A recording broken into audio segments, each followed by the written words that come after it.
homem experimenta após o pecado? Medo, sentimento de medo e sentimento de vergonha. E eles ficaram entre as árvores do jardim, escondido. Aí eu achei o verso, é o verso 7. Eles costuraram, não sei se é possível, mas não sei que forma que eles fizeram isso, que costuraram umas folhas de figueira para se cobrir. E depois se esconderam. Eu acho que a roupa deve ser como esse pessoal do Nordeste faz cesta, né? Eles pegam as folhas e Sim, isso, trançam, vune, né? né? Então provavelmente eles devem ter feito mais ou menos o mesmo layout, pegado algumas folhas maiores, grandes, né? E trançado alguma coisa do lado para segurar, né? Mas aí o próprio Deus diz assim, mas quem falou que vocês estão nus? Quem te mostrou que vocês estão nus? Que coisa, né? É verdade. Porque passaram a vida inteira nu e não perceberam nada. Só foi após comer que notaram. Sim. Triste. O livro História da Redenção fala que uma luz de glória era o que vestia eles, né? Então, eles nunca tinham percebido essa nudez. A partir do pecado, essa luz de glória que envolvia o casal foi tirada. Foi aí que eles viram a nudez. Agora, o verso 21 do capítulo 3, Deus não aceita esse jeitinho, né? Vamos dar um jeitinho. É isso que nós fazemos, né? Nós sempre procuramos agir da nossa maneira, nosso jeito de pensar, e queremos dar um jeitinho para consertar o que aconteceu. Deus, no versículo 21, diz que Deus trocou o vestimento deles. Que vestimento foi esse? A Bíblia diz, e deu o homem, 21, fez o homem, Deus, vestimenta de pele para Adão e a sua mulher e o vestiu. Ali eles perceberam que aquele vestimento de pele era o de um animal que foi inocentemente morto por causa deles. É por isso que a irmã White fala assim que nunca houve um pranto e nunca haverá um pranto maior do que aqueles dois sendo lá no Jardim do Éden. A morte. Uma coisa que eles não conheciam, não sabiam, nunca ouviu falar. Mas quando viram aquele animal inocente, morto, olha, o pecado traz isso mesmo, viu? Ninguém fica bem, ninguém fica inteiro. Mas a irmã White fala que nunca houve, nunca haverá um pranto maior do que aquele casal sentiu lá no Éden. Sim, verdade. Aí um comentário que eu coloquei aqui para finalizar, né? Mas e se o mundo estivesse evoluindo para uma melhor condição? Se esse for o caso, é preciso dizer que ele começou muito mal. Isso seria uma péssima notícia sobre Deus. Contudo, a Bíblia afirma que o Senhor deu ao nosso mundo um bom início e restaurá-lo a uma boa condição, assim que possível, sem violar nosso livre-arbítrio. As boas novas incluem outras ideias de Gênesis de 1 a 11. O sábado, né, do sétimo dia, é um lembrete semanal de nossas origens e de nosso relacionamento com o Criador. É um símbolo de fé no poder criativo de Deus. Além disso, a história na entrada do pecado no mundo é uma parte importante das boas novas, pois explica por que nossa existência é repleta de miséria, sofrimento e morte. Deus valoriza o livre-arbítrio, por isso, deu à humanidade o poder de escolher o bem ou o mal e de experimentar os resultados de suas escolhas. A morte e os outros males surgirão por conta das decisões humanas, não porque Deus é mau por natureza. O Senhor deseja nos resgatar de nossa miséria e providenciou um plano amoroso para nos redimir. Por fim, o dilúvio mostra que Deus é capaz de intervir e que os erros serão corrigidos. Algo que nos dá a confiança de que ele agirá para eliminar o mal e seus resultados. Isso também é uma boa nova. E aqui, só para complementar, né, a gente tem a palavra Shabat, em hebraico, e a palavra Shavat. Então, Shabat, sábado, Shavat, descansou. Então, porque nele descansou e toda a sua obra de Deus criara e fizera. Só para uma curiosidade. Que até nisso ele usou a perfeição, né? A mesma palavra, a diferença só é um gamesh, né? Que é esse pontinho que diferencia o som. Então, de Shabat para Shavat, que descansou e criou.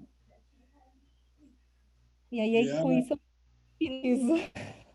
Eliana, como você citou boas novas, Uhum. no versículo 15, o próprio Deus pronunciou o evangelho, no versículo 15.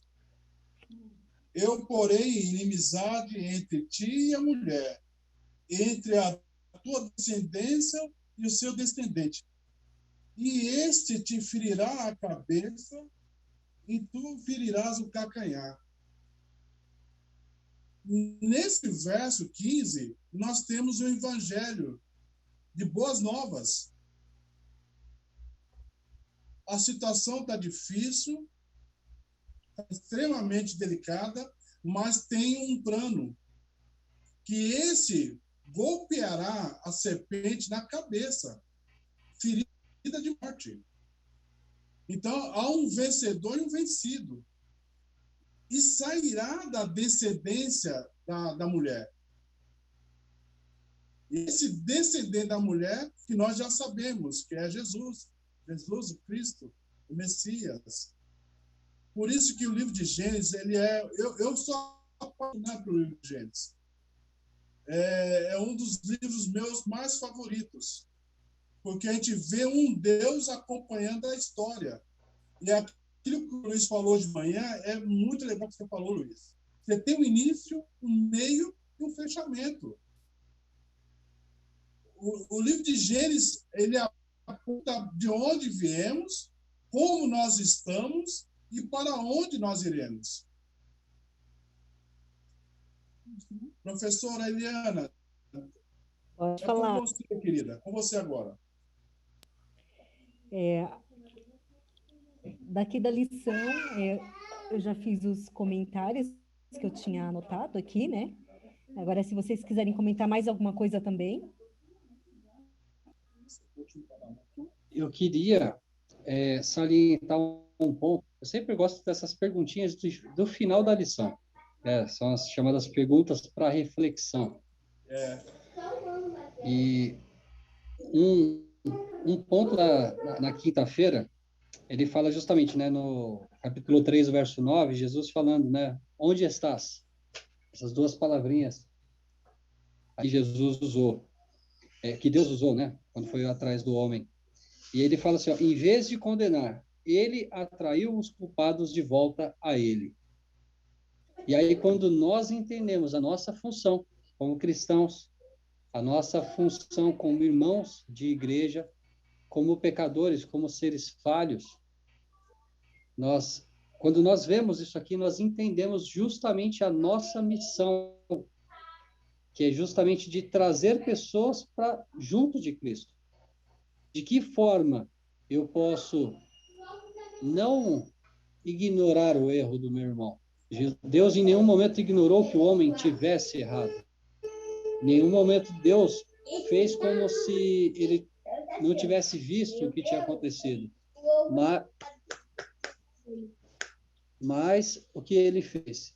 Ele usou justamente aquela ocasião para mostrar que ele é amor e que ele quer que os seus filhos estejam junto dele novamente. Então, quando nós temos situações onde, por mais conhecido que seja o erro da pessoa, nós precisamos fazer com que isso se torne um instrumento para que essa pessoa se achegue ainda mais a Cristo, né?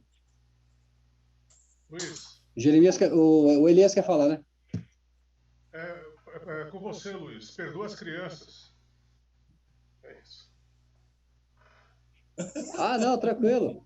É que quando junta os dois, é pobre, cara. Aí às vezes tem que dar uma segurada. Viu, Luiz? Tem um pensamento do teólogo Charles Haddon Spurgeon. Ele diz assim, sobre essa pergunta que Deus fez ao casal: aonde você está? O seu Deus não está disposto a perder você. Ele saiu para buscá-lo. Assim como logo pretende vir na pessoa do seu filho, não apenas para buscar, mas também para salvar o que estava perdido. Olha, esse evangelho é para toda criatura, todo ser criado por Deus. É bem verdade isso mesmo. Nós nos afastamos, nós se escondemos, mas Deus sempre toma a iniciativa de buscar o que estava perdido. Nós vimos nas parábolas que Jesus contou, do filho pródigo, da dracma perdida, e é isso. A iniciativa sempre é de Deus. Amém?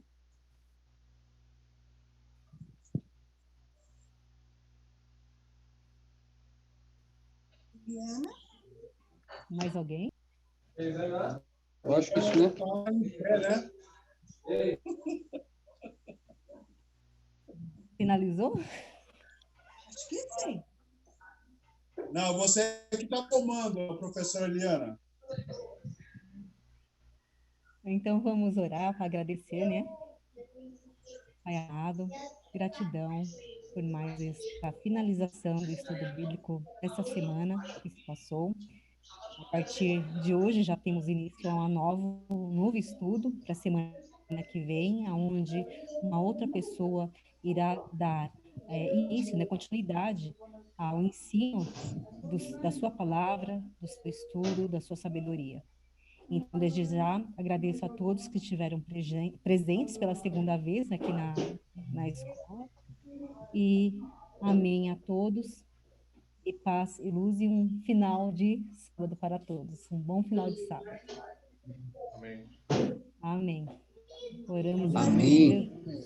Então, olha só, agora o negócio começa a complicar, hein? Os princípios fundamentais da aliança. Então, é a nossa próxima lição, né? Hoje já é o primeiro dia. E detalhe que já vamos começar a quebrar a cabeça aí. Quantas alianças existem? Você já não quer fazer a introdução já, Luiz? Sábado à tarde? Tudo bem, o verso para memorizar. Isso. Êxodo capítulo 19, verso 5. Agora, pois, se ouvirem atentamente a minha voz e guardarem a minha aliança, vocês serão a minha propriedade peculiar dentre todos os povos, porque toda a terra é minha. Então, aqui foi, né, na introdução ele fala justamente que nessa última lição que nós recapitulamos foi mencionado sobre a queda que ocorreu devido ao pecado dos nossos primeiros pais, e a lição dessa semana ela é um resumo do trimestre. Diz que a cada dia examinaremos as primeiras alianças, que eram, à sua maneira, manifestações da verdade presente, da verdadeira aliança, retificada no Calvário pelo sangue de Cristo, e aliança em que, como cristãos, entramos com o nosso Senhor. Começaremos nosso estudo com a aliança de Deus, que Deus fez com Noé, para poupá-lo da destruição, bem como a sua família. Então falaremos da aliança com Abraão, rica e repleta de promessas a nós. Depois passaremos à aliança do Sinai e a importância do que foi proclamado ali. E finalmente estudaremos a nova aliança, para a qual as outras apontam. Tudo isso será estudado com mais profundidade nas próximas semanas. E essa semana será apenas uma prévia. Então, que se quisermos entender a lição como um todo, a lição dessa semana é essencial dentro de todo esse processo, né? Afinal de contas, ela já demonstra aqui que são mencionadas pelo menos 4 alianças, né? Então, vamos entender que alianças são essas, para que a gente possa depois esmiuçar, né, mais abertamente cada uma delas. Eu queria só fazer, não sei se é dúvida de vocês também, não sei se alguém já fez esse questionamento, mas eu queria só aproveitar a presença da Eliana e perguntar.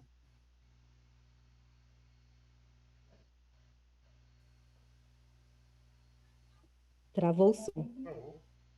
Eliana, por que você não escreve Deus com a letra E? Ah, tá. É porque, assim, na verdade, os judeus até hoje, né, eles não escrevem Deus com todas as letras, diríamos assim, porque é uma forma de não profanar o nome dele, né? Então, eu acho legal, acho bonitinho, né, esse respeito com o nome dele, né? Então, por isso eu também coloco lá o mito e termino a palavra, mas é só nesse layout aí. Ah, agora tá, entendi. Eu pensei, alguma coisa Não deve é que ter, eu sou analfabeta, eu preciso não, tá? perguntar.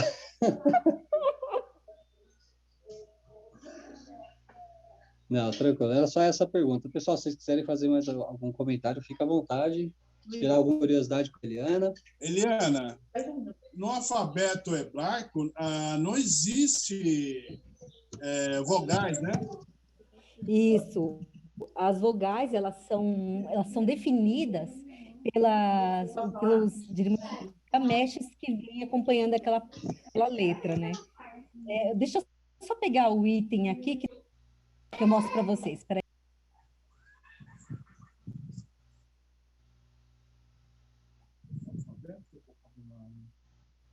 Alfabeto, né?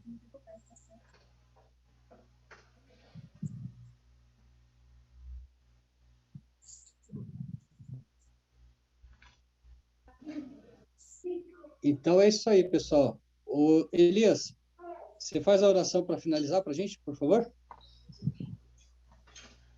Perfeito. Maravilhoso Deus, Senhor, muito obrigado, Senhor, por termos estudado mais uma vez um pouco de Sua palavra.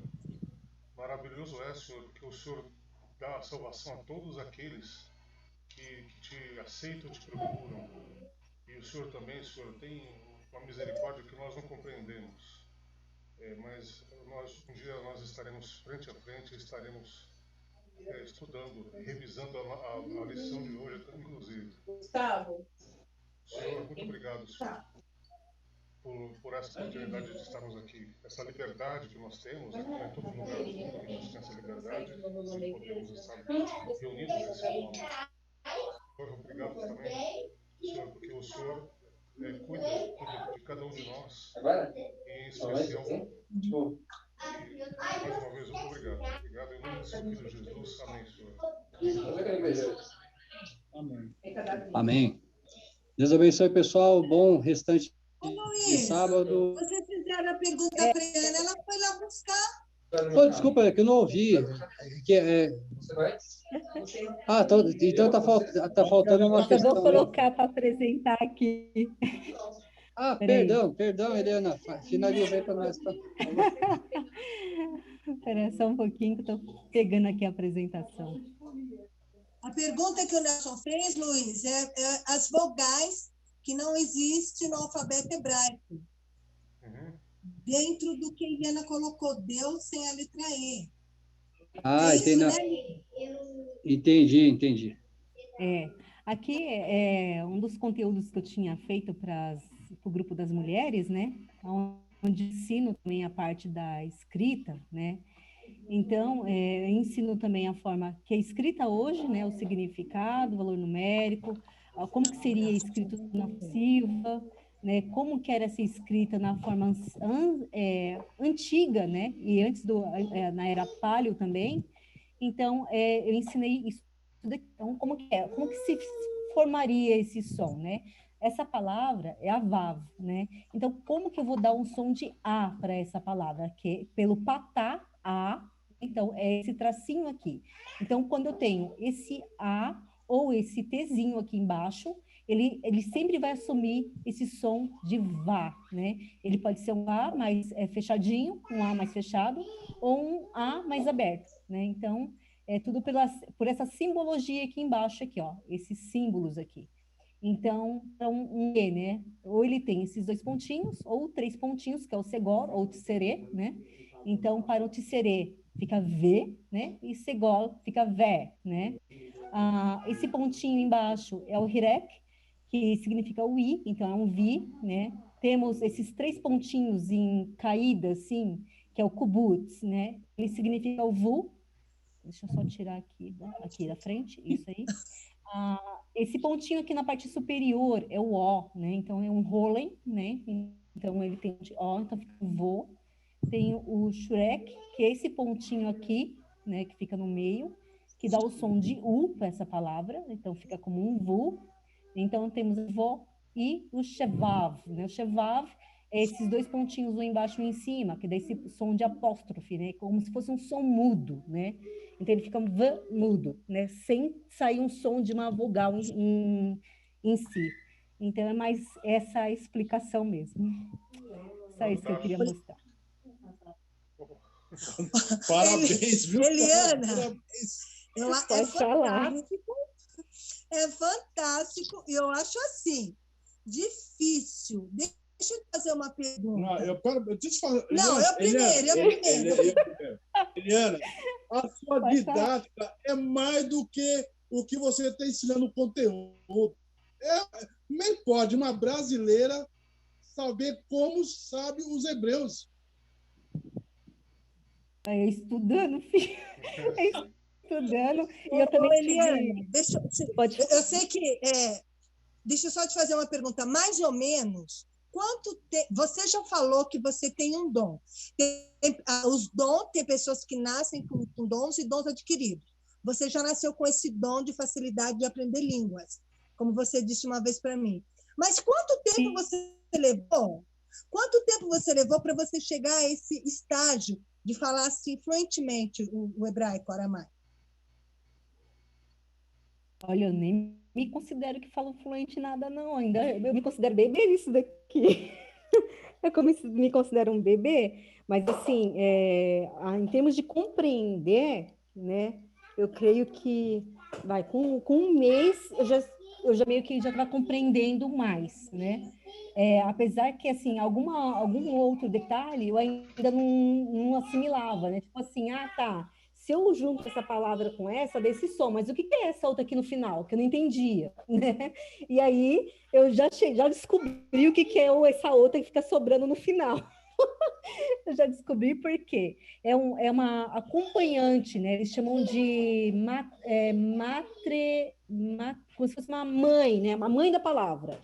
Então, antigamente, os hebreus tinham 5 palavrinhas mães, né? E essas 5 palavrinhas mães é o que daria mais o som das letras, né? Porque antes não tinha os pontinhos, né? Então, mais antiguinho, não existia esses tracinhos, esses pontinhos, então não tinha esse som, né? Para saber qual item é essa vogal. Então, essas 5 letrinhas mães que compunha a palavra antes, que dava o som da vogal. Então, isso eu descobri por agora. Né? Então, eu lia e tipo assim, mas o que é essa outra que está sobrando aqui, que eu não sei que som que ela tem? E aí eu já descobri isso. Mas é tudo questão de pegar diariamente, olhar. E claro que o pai também me colocou uma pessoa, né, um judeu também, para me tirar algumas dúvidas. Então, algumas dúvidas eu tiro com ele também. E assim eu vou seguindo. Elias, quer perguntar, Elias? Colaborar um pouco com o assunto. Então, quando eu vi essas coisas assim ao vivo, eu perguntei lá para o guia, como é que faz para saber o que está falando aqui? O próprio guia disse assim, primeiro, nós que temos experiência aqui, a gente tem que ler de novo, e quando entender o sentido, aí pode continuar a ler. Quando o texto não tem os pontinhos. Ele começa a ler, ele não sabe se está falando de uma receita de bolo, se é para uma instrução, do que é. Aí ele, para depois, já sei do que se trata. Trata-se do livro de Isaías. Continua lendo. Tem que usar muito da intuição, sem vogal, sem pontinho, é muito difícil mesmo. É um código. Isso, antigamente era só por essas letrinhas mães que se sabia o som. E é meio que difícil, vou te falar a verdade. Luiz, interessante que parece que é só as mulheres, viu? Porque eu tinha uma vizinha aqui, uma jovem, que falava e escrevia chinês. Eu vendo aquela menina falando e escrevendo chinês, agora aparece Liana, falando e escrevendo em hebraico. Parece que as mulheres estão com esse negócio aí, né? E a gente não consegue falar o português. Eu falo muito errado. Ó, a Erin, vou falar uma coisa para você. Jeremias. A Erin, ela... Oi? Não entendi. Fala ali. Ah, tá. A Erin, na verdade, ela, desde pequena eu coloquei ela no inglês, né? Mas assim, ela sempre foi muito curiosa com outras línguas também, né?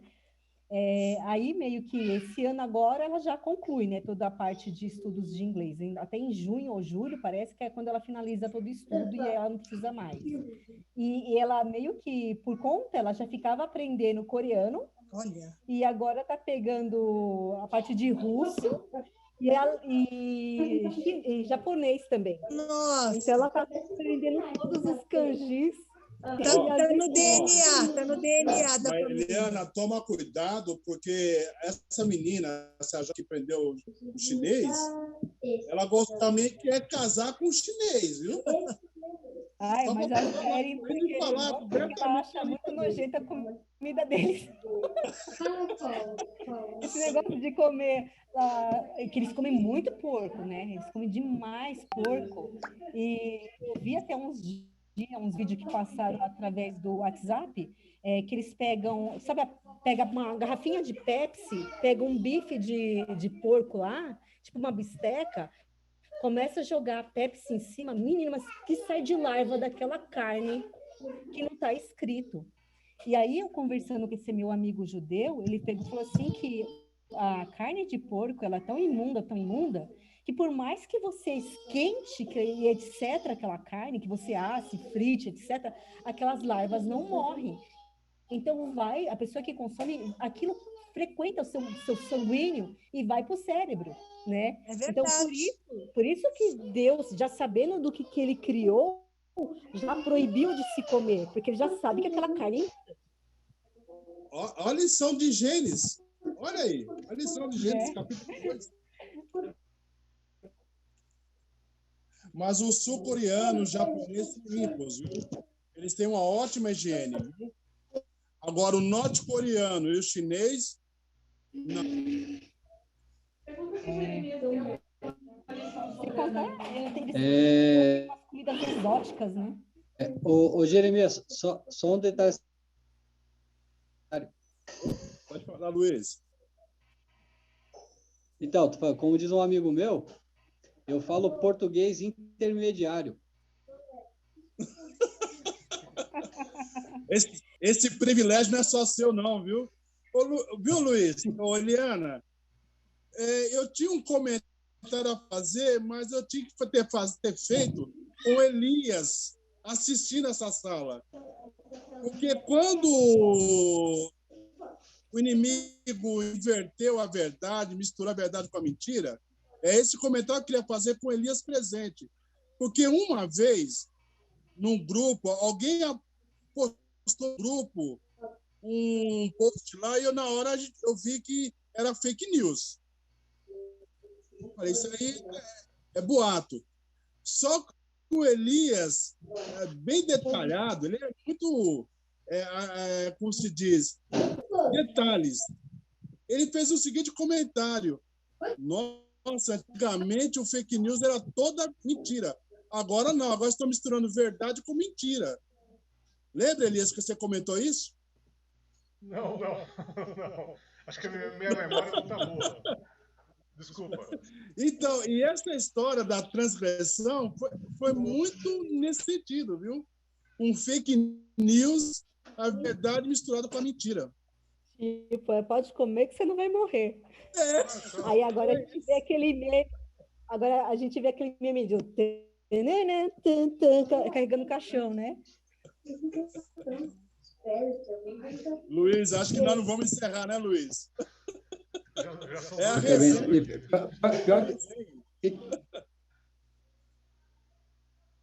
Não, já está lá em Vila Verde. Não, mas o inimigo, ele sempre faz assim. Lá em Gênesis 2, ele pega a verdade, repete a verdade, adiciona um pedacinho de uma coisa lá e contamina. Pronto, já não é mais a verdade, é uma meia-verdade. Né? E assim que vai seduzindo a humanidade. E a estratégia não mudou, né, Elias? Persiste até hoje. Às vezes ele muda um pouco, mas ele volta para fazer o que sempre fez. Luiz, já fizemos 2 orações de encerramento, né? E agora? Agora a gente só fala, tá na hora de dar tchau. Tchau, gente. Eliana, eu vou começar por mim, vou dar um chá de tchau. Tchau. Feliz, uma boa semana para